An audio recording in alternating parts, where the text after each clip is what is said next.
બોલો ભગત બોલો. સુંદરી બાપા, મને સપનામાં ભોળાનાથ આવ્યા અને ભોળાનાથે એવું કીધું કે અજમલ તમે દ્વારકા જાઓ, દ્વારકાનું નામ જરૂર તારા દુકડા ભાંગશે. દુકડા કે તમારા વાંજે મને. સુંદરી બાપા, એ વાત બધી હાશી. તો સપનું હાસુ એમ મને આ માળામાં જોઈ આપો. અરે ભગત,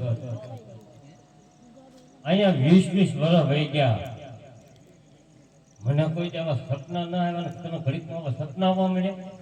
સુંદરી બાપા, હું તપમાં હતો ને તો ઈ ભોળાનાથ સપનામાં આવ્યા ને કીધું કે અજમલ તું દ્વારકા જા. તો એ માળામાં જોવો ને તમે ફેરવા એટલે ખબર રાખે. અરે આ ભગત આમ નહીં માને. બોલો બોલો. આ ભગત નું વ્યામ નો ઓવરતા કઈતો હાલ ને અહીંયા 20 વર્ષ વહી ગયા, રાખડો થાય ને કઈ રીતે બધે સપનું ના આવ્યા. 3 દિવસમાં હરિઓમ જય ભગવાન જય ભોળાનાથ હરિઓમ.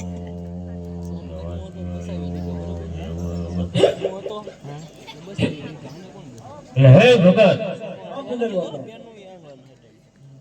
અરે ભાઈ અહીંયા 20 વર્ષ વહી ગયા, હા આમેથી ધોળા આવ્યા, રાખડો થવાની તૈયારી છે.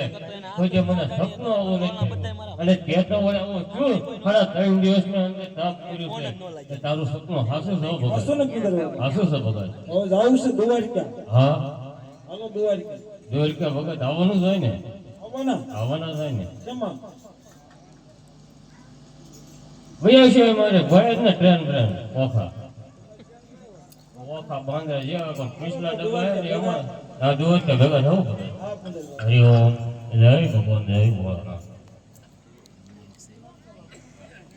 ગિરનારી બધું હોય છે વાળા.